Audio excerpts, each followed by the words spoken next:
आपने बहुत सारे लोगों के मुंह से सुना होगा, कार हमेशा लोन पे लेना, कैश पे बिल्कुल भी मत लेना, वरना आपको लाखों के नुकसान हो सकते हैं। ये बात बिल्कुल सच है। आइए जानते हैं क्या।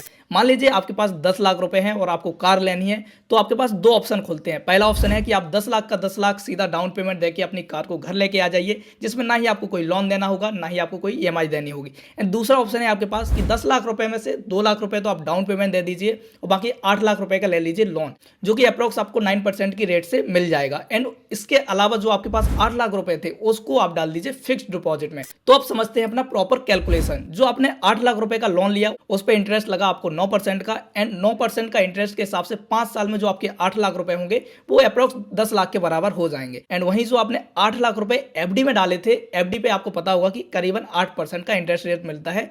तो एफडी पर 5 साल के बाद जो आपको टोटल अमाउंट बन रहा होगा वो करीबन 12 लाख के आसपास बन जाएगा। एंड अब क्वेश्चन आएगा कि ऐसा कैसे हुआ। तो देखो, एफडी पे जो आपको इंटरेस्ट मिलता है वो प्रिंसिपल अमाउंट प्लस आपका जो इंटरेस्ट है उन दोनों के साथ आपको इंटरेस्ट मिलता है, यानी कि वहां होता है खेल कंपाउंडिंग का। एंड वहीं जो आपका लोन वाला अमाउंट था वहां पर क्या होता है कि जो इंटरेस्ट लगता है वो रिड्यूसिंग अमाउंट पर इंटरेस्ट लगता है, यानी कि जब आप ईएमआई के थ्रू अपना लोन पे कर रहे होंगे तो उसमें आपका लोन अमाउंट है वो भी कम हो जा रहा है और आपका जो इंटरेस्ट अमाउंट है वो भी कम हो जा रहा है। तो यहां आपको 8 लाख रुपए पे टोटल 2 लाख का लोन देना पड़ा, एंड वहीं आपको 8 लाख की एफडी पर 4 लाख रुपए का इंटरेस्ट मिला। तो हो गया ना 2 लाख का फायदा। तो अगर आपका भी कोई फ्रेंड या साथी कार खरीदने का सोच रहा है तो उनको ये रील जरूर भेजना ताकि उनके भी कुछ पैसे बच जाएं।